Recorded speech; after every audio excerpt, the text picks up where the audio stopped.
And good morning, everybody. Hello to Newton Falls, Ohio. I'm Dave Lynch. I'm the city manager for the city of Newton Falls, Ohio, and this is our regular morning update taking place only on Tuesday and Friday mornings now. We appreciate you joining us. We always start right around 7:30, thereabout. Sometimes a little bit of technology intervenes and we start a little bit late, but we appreciate your being part of this broadcast. We want to bring you all the news and information that's relevant to our community here in Newton Falls. We started this all, as you know, when the coronavirus was at its very highest peak, and we were doing this on a daily basis. Now we're just doing it Tuesday and Friday mornings. And you know, you can always reach the city manager by dialing 330-872-0806. Please make those phone calls. You can call me and yell at me, abuse me, maybe say something kind or give me some accolades, but whatever it is, I'm interested in your comments. And this morning I want to get right away to our first guest on the live line because something very interesting happened, and we'll get into that right now. So let's say hello to the voice of reason out of Mansfield, Ohio, Jack Windsor. Hey, Jack, how are you today? Hi, David. I'm super fantastic. Thank you for having me on. Sure. Jack, you were on once before, but I wanted to have you back on today because yesterday at the governor's press conference, you and the governor had a moment, didn't you? We sure did. I had the opportunity to ask him this question. Governor, 51 of Ohio's 88 counties have had less than 10 deaths since November of 2019. 13 of them have had 0 deaths. Each has seen declining hospitalizations and almost no deaths, yet they are in code yellow.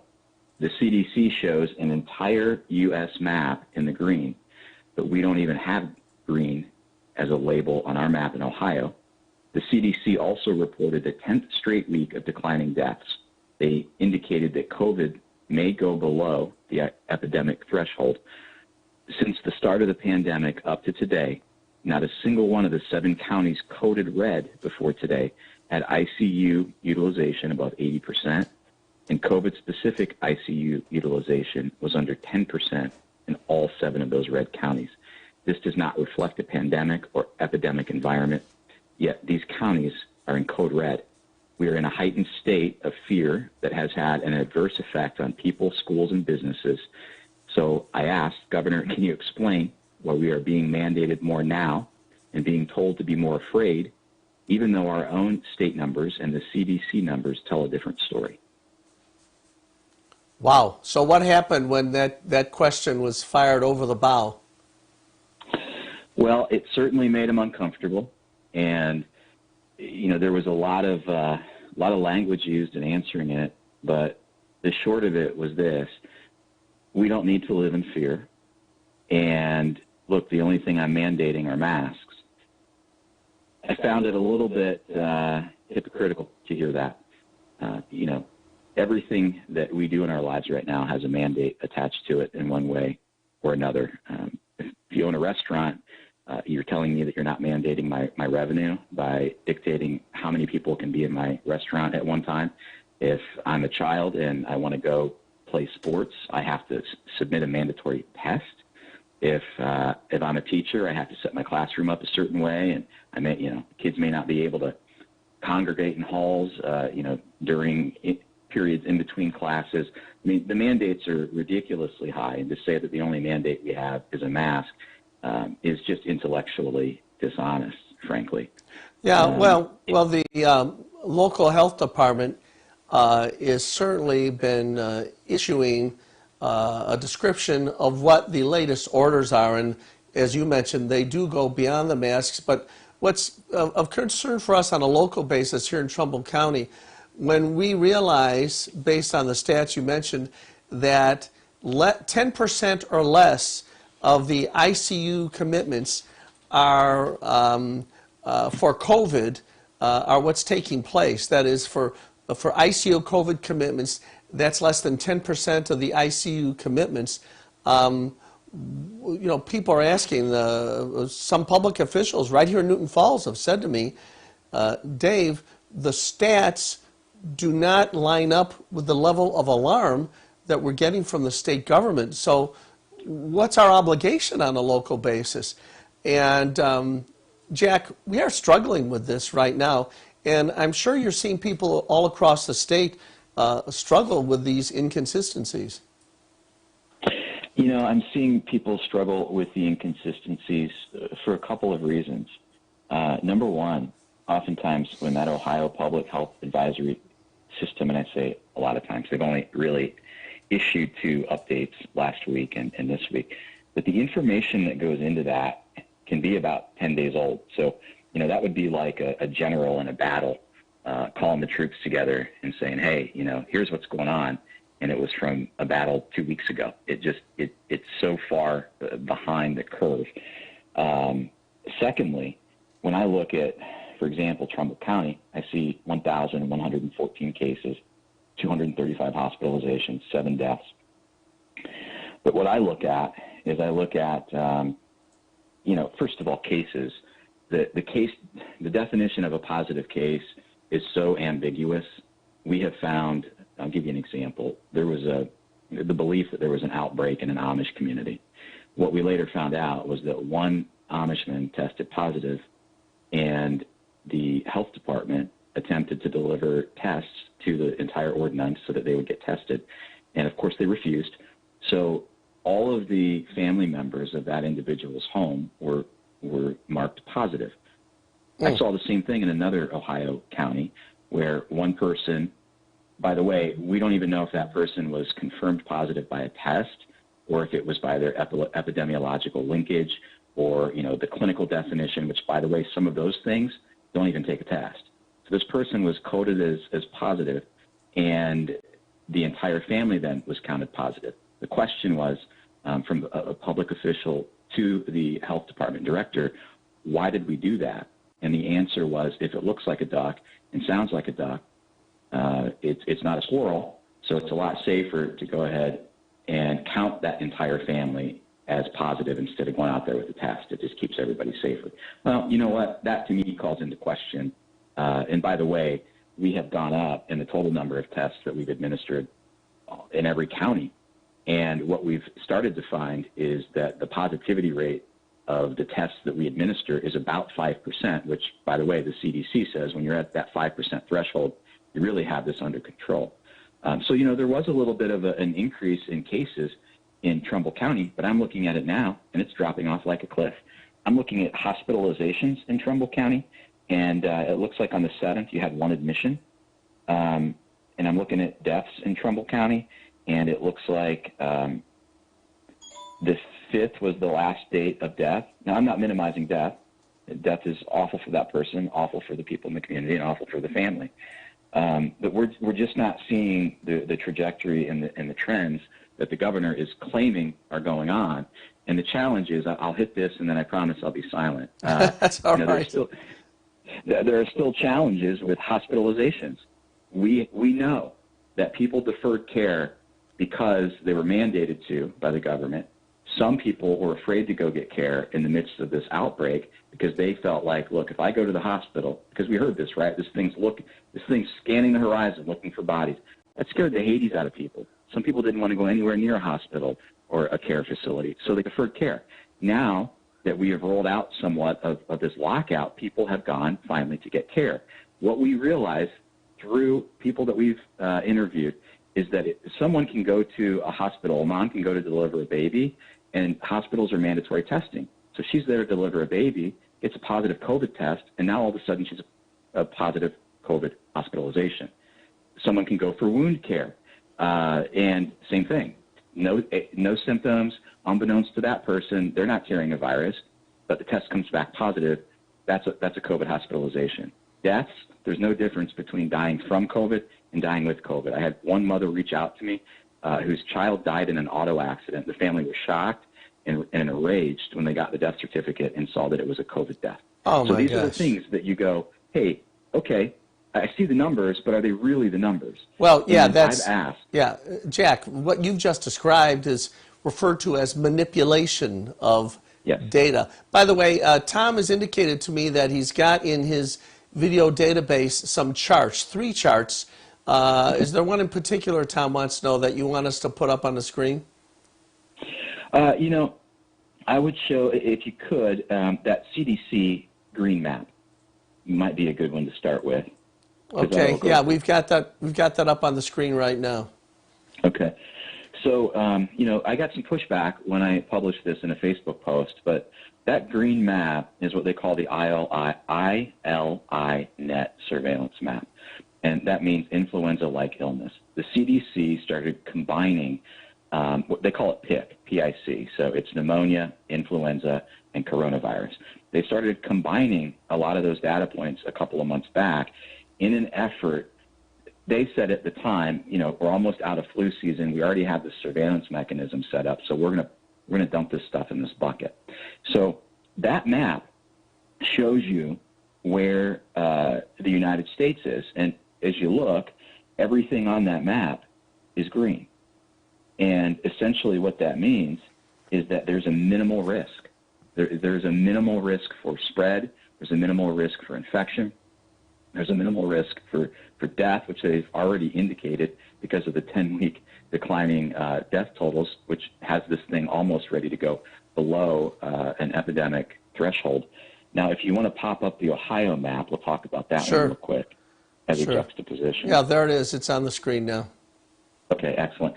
So, quick question, and I'm putting you on the spot. That's if right. you look at that, how do you feel looking at the U.S. map versus the Ohio map? Yeah, there appears to be a contrast of some sort. Right? Is that a mild way of putting it? Yeah, mild and accurate. Colors. Okay, so I understand marketing to the point that colors evoke emotions. Yeah. Words matter. And when you look at that map, you go, oh, wow, okay, wow, I see some red spots. I know red's bad, right? I don't even know what the markers are to make something red, but red's bad. Orange is probably, wow, the entire state is yellow. Okay, why don't we even have a green marker? Again, we've had 51 counties that have had less than 10 deaths. Most of them have had not had a death for a long time. 13 of them have had 0. And we've seen declining hospitalizations and deaths in those areas. Even as testing has gone up, that's the other thing that the media has kind of stopped talking about, right? Remember when everyone was saying, oh my goodness, we have all these cases. And my thought was, well, you can have cases because a lot of them are asymptomatic. Some of them are picking up antibodies from people who had it a long time ago. If this thing isn't rolling over into hospitalizations and deaths, what that means is that it's not a real live active virus. But when you look at this map, every county on there is already in this heightened state of warning. And those counties in the red, according to the system, so you go yellow, orange, red, and purple, they're one step away from being in the purple. And in the purple, it says you should really only go outside if you need to get supplies or medicine. So essentially, they're going to roll right back into lockout, given the numbers that we have, which absolutely do not align with that type of policy. Jack, we're running short on time. Let's have a couple other questions. One is, isn't there also another factor? In fact, some public officials in Newton Falls have explained this to me, and I think they're right. The paucity of deaths, especially here in Trumbull County and similar counties, doesn't that also mean that it's turned out that COVID-19 is turning out to be, or at least has morphed into something much less virulent than everybody was afraid of originally? Yeah, so, I'm not a doctor or an epidemiologist or a virologist, but what it appears is that this thing was highly contagious and it's not as deadly. In the beginning, it was, look, everybody's going to get this, and it's 20 times more deadly than the flu. But even the reason that I pause in saying that is, and I want to be super careful with the second part of what I'm about to say, but the first part's true.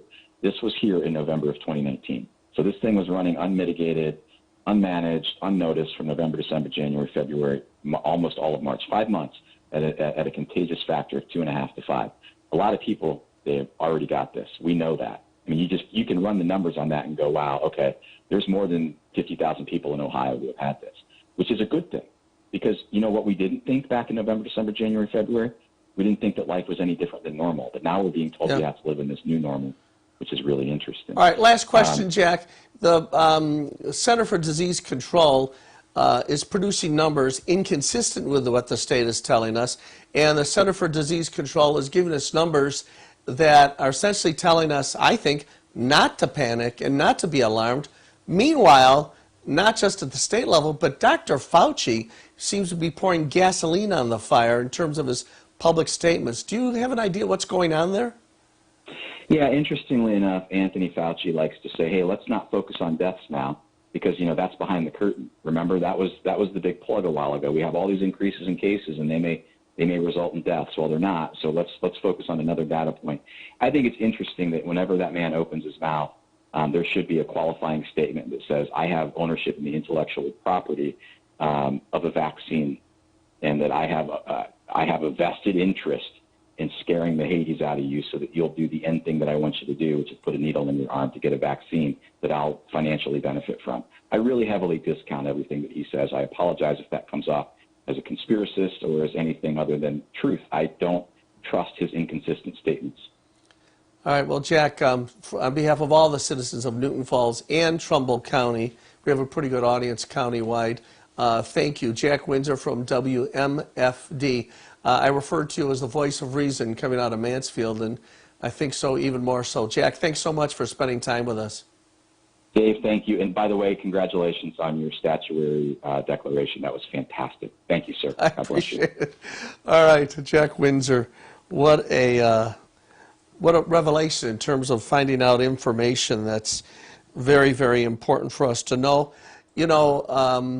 A citizenry that has a chance to control their own destiny can only be so if they're informed. And Jack is certainly helping us in that regard. Well, I'm really switching gears here because I'm going to talk to Tom Colosimo, because at the council meeting Monday night, his lease was approved for him to take up space on Broad Street in Newton Falls. And I want to talk to him about his wonderful business proposition. Hi, Tom. Dave Lynch on the Morning Update. How are you? Good. How you doing? Great. It's great to have you on. Our audiences want to know, is it true Tom Colosimo and his wonderful business is coming to downtown Newton Falls? Tell us about that. Yes, we plan on having our grand opening on October 1st. It's going to be an antique shop. We will sell antiques, collectibles, along with country and seasonal decor, candles, etc. And about 90% of our products are made in America, and they're from small businesses like ours, and we're hoping to support other mom-and-pop shops out there.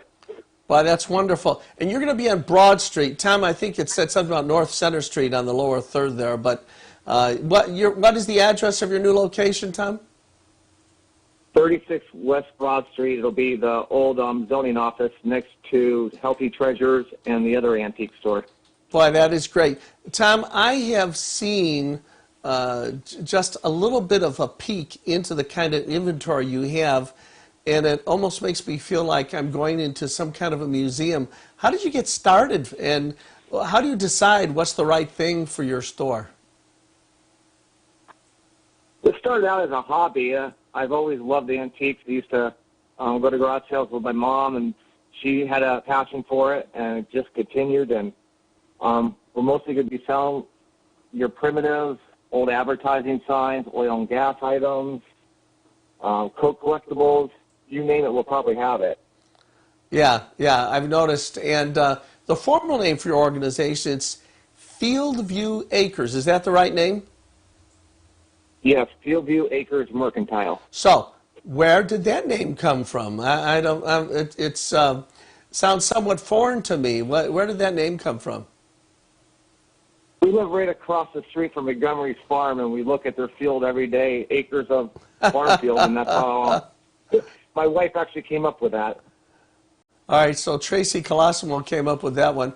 Well, Tom, I am so pleased that City Council passed the lease agreement so that you could go into that space.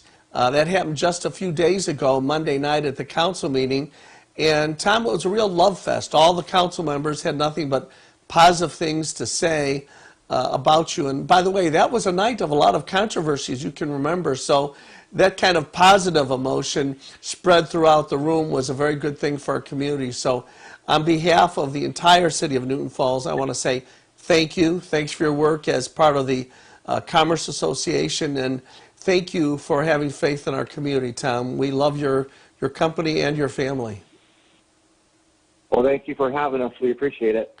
All right, we'll look forward, and we'll do another spot with you when it gets to the grand opening, October 1. Thanks, Tom. Have a great weekend. You too. Thank you. That was Tom Colosimo, Fieldview Acres Mercantile, coming into Newton Falls. Folks, you can't be in government without controversy of some sort. You are frequently going to be dealing with things that people agree with in some ways and disagree in others. But there should be a drumbeat of positivism towards the community in general, because we have so many great things here in Newton Falls, and Tom Colasso is just part of it. So let's celebrate the great things, and as all families do, let's argue about the things that we do have differences on. And again, the city manager's office is 330-872-0806. Sometimes argumentation is just a way of getting our different opinions out on the out on the table. But let's do it with kindness and respect for each other. Well, folks, that's the end of another broadcast. Thanks so much. We'll be back again on Tuesday morning next week. And as I say at each one of these broadcasts, God bless America and God bless the city of Newton Falls.